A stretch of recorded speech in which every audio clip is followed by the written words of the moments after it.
Bienvenidos a otro video del canal, mi nombre es Alejandro D'Angelo y si todavía no te suscribiste, podés hacerlo en el icono que aparece en la región inferior derecha de tu pantalla. Es de muchísima utilidad y me ayuda a seguir subiendo material a través de este medio. Hoy vamos a hablar acerca de un síntoma que podemos encontrar en la vida cotidiana denominado hipo. Pero básicamente, ¿qué sería el hipo? Bueno, estaríamos hablando de un reflejo involuntario con contracción espástica muscular en contra de la glotis cerrada. Esto es un concepto bastante descriptivo de lo que sería el hipo en sí, pero lo que se trataría principalmente es una contracción muscular contra una glotis cerrada, lo que provocaría el sonido característico del hipo.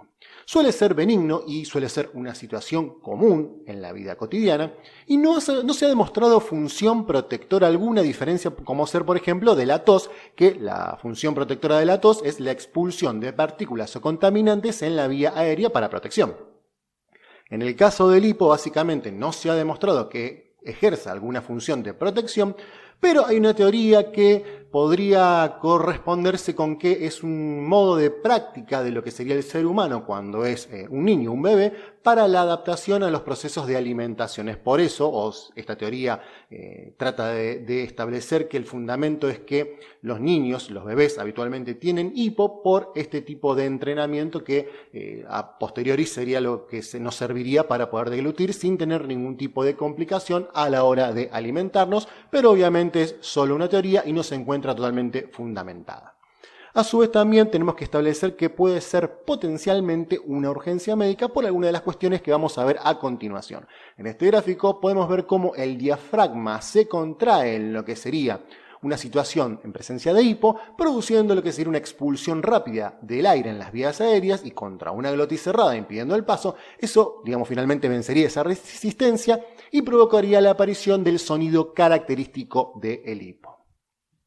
Fisiopatológicamente lo que tenemos que entender, aunque no está concretamente establecido cuáles son las vías principales de la producción del hipo, pero se establece o se fundamenta principalmente que cuenta con nervios aferentes como el nervio frénico o el nervio vago, por lo cual la estimulación o la irritación de estos nervios provocaría una estimulación en los centros del hipo, a nivel de la cervical 3 y C5, y por la vía eferente a partir de lo que sería el nervio frénico a los músculos escalenos anteriores, intercostales externos, el diafragma y el laringio recurrente en glotis, lo que provocaría el trabajo conjunto de toda esta musculatura produciendo lo que sería el hipo, ¿sí? Básicamente esto es una explicación sencilla de lo que se trataría la fisiopatología del hipo, aunque repito, no está totalmente aclarada del todo. El cuadro clínico principalmente del hipo puede dividirse en lo que sería agudo y crónico. Cuando hablamos de un hipo agudo estaríamos hablando de un hipo que en presencia de este cuadro no superaría las 48 horas. Ya, si supera las 48 horas y se extiende por más allá de 6 semanas,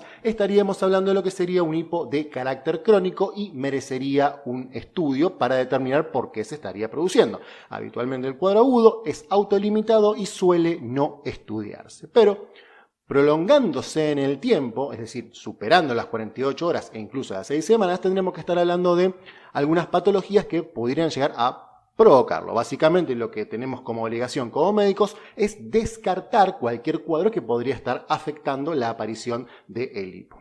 Cuando hablamos de hipo agudo o hipo transitorio, habitualmente se produce por la ingesta de aire o una ingesta copiosa de comida, que se produce, en consecuencia una distensión gástrica y, enfriamiento en los lactantes. También puede suceder que provoque la aparición del hipo.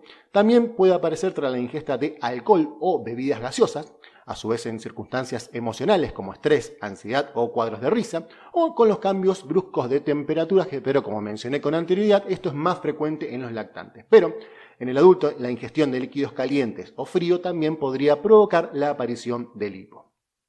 En lo que sería, en el contexto crónico del hipo, fíjense la cantidad de patologías que podemos apreciar en este cuadro, por lo cual nos obliga a descartar otro tipo de alteraciones.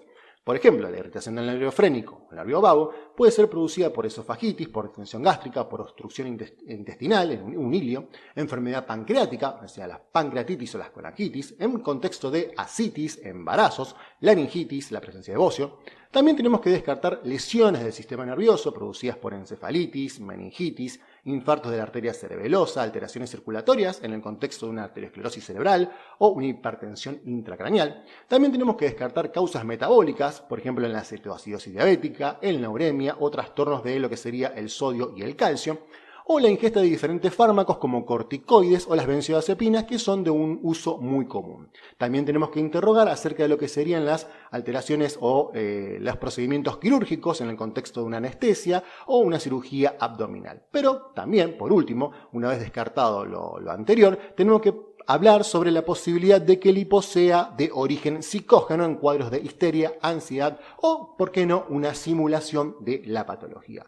Básicamente, este conjunto de elementos nos obliga a ordenar una batería de estudio en situaciones de hipo crónico prolongado o que alteren la salud del paciente, que pueden incluir estudios de imágenes y estudios de laboratorio para poder identificar cualquiera de estas patologías. ¿Cuáles son las complicaciones del hipo? Es decir, si nosotros tenemos un cuadro de hipo que se prolonga en el tiempo, ¿cuáles son las complicaciones que pueden surgir a partir de este cuadro? Bueno, principalmente los trastornos del sueño. Es bien sabido que si el hipo se mantiene durante el sueño, esto sugiere en gran medida lo que sería un origen orgánico, por lo cual nos obliga a descartar las patologías que les mencioné con anterioridad. El trastorno del sueño, insomnio, puede llevar, a otro tipo de alteraciones. También puede venir acompañado de trastornos de la alimentación. Imagínense que si estamos teniendo hipo todo el día, todos los días, obviamente esto va a influir en la forma en que nosotros nos alimentamos, llevando a lo que sería una disminución de la alimentación, produciendo alteraciones como consecuencia de la misma situación. A su vez también puede llevar a trastornos sociales, o sea, nos dificultaría la posibilidad de comunicarnos con el entorno, y a su vez todo este tipo de cuadros en combinación podría llevar a la aparición de un cuadro depresivo, por lo cual tenemos que tener en cuenta que este tipo de alteraciones pueden ser, en un principio leves, pero con el correr del tiempo, al cronificarse, pueden producir alteraciones que afecten indudablemente la calidad de vida del paciente. Sin mencionar que la aparición del hipo puede condicionar otras enfermedades existentes, como por ejemplo un paciente que sufre de arritmias puede generar un cuadro cardiovascular a partir, de la presencia de un hipo prolongado, desestabilizando la arritmia. Es decir, que podemos encontrar alteraciones que pueden ser desequilibrantes sobre lo que serían otras patologías que el paciente ya conlleva en sí mismo. ¿Cuáles son los tratamientos existentes a la hora de hablar, de lo que sería del hipo? Bueno, popularmente se conocen diferentes maniobras que podemos encontrar en diferentes bibliografías, aunque tienen una dudosa representación o dudosa eficacia. Obviamente la ingesta, rápida de un vaso de agua, la apnea, es decir, no respirar o incluso el susto, son maniobras que se utilizan en este contexto y que en algunos casos resultan eficaces para controlar el hipo, pero científicamente no está controlado que sirvan.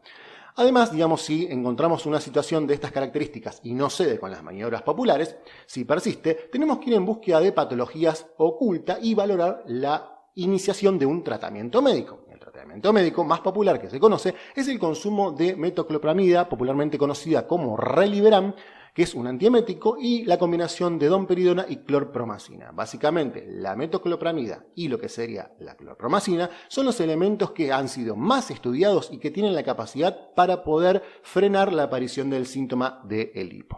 A su vez también hay otros medicamentos como el baclofeno, la gabapentina o el ácido valproico, la sertralina y la nifedipina que se pueden utilizar, pero todos estos medicamentos tienen, una cierta eficacia, es decir, no todos funcionan. Los que más estudiados son, como les mencioné con anterioridad, es el Reliberam y la clorpromacina. En el caso de que nosotros apliquemos un tratamiento y, a pesar de aplicar el tratamiento de manera correcta, no encontramos una solución, es decir, no frena el cuadro de hipo, podría considerarse la realización de una cirugía. Es por eso que tenemos que tener en cuenta, a la hora de hablar de estos cuadros, de que podríamos llegar, a considerar la intervención quirúrgica si el cuadro no cede con las medidas previamente descritas. Espero que este video les haya sido de muchísima utilidad. Cualquier duda o pregunta pueden dejarlas en los comentarios y serán respondidas a la brevedad. Muchísimas gracias.